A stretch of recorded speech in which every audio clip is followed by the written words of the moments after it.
Good news is, you and your band of merry men have seized the city. You've done away with things like money, private property, and marriage. And now you listen as those who chose to leave the city beg to get back in. But what does this have to do with the glory of God? Come on, I'll show you. So in the year 1534, a sect of Christians known as Anabaptists take over the German city of Munster.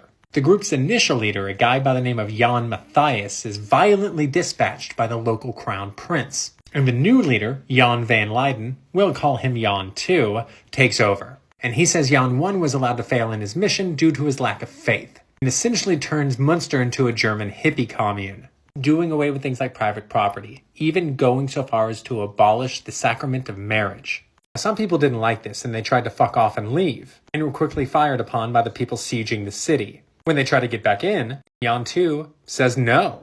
Like all charismatic leaders, if given enough time, Jan does his best imitation of Icarus and pushes it a little too far. Eventually, he proclaims himself the successor of the biblical King David, giving himself total authority in Munster.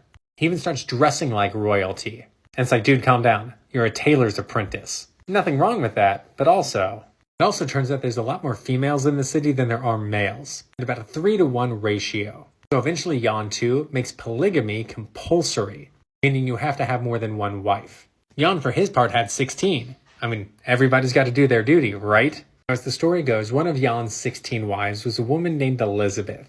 But eventually she looks around and says, what the fuck? Listen, at this point we are surrounded and we're starving. This siege has been going on for almost a year now, and we're out of fucking food.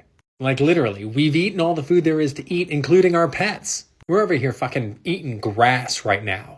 And meanwhile, you and all the other Anabaptist leaders are living in luxury. And you're telling me that this is the will of God? To which Jan II says, yes. And do you know what you get for questioning God's will? A first-class ticket to meet him. And so as the story goes, Jan II had one of his dearly beloved wife's heads liberated from her body.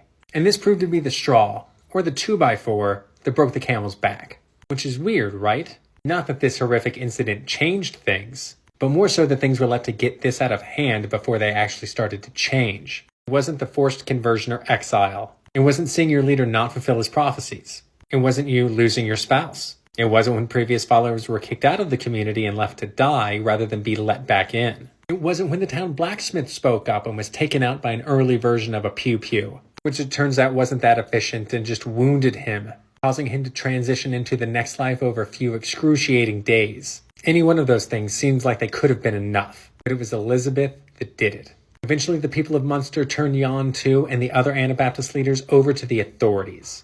They were hung from these cages in Munster Cathedral.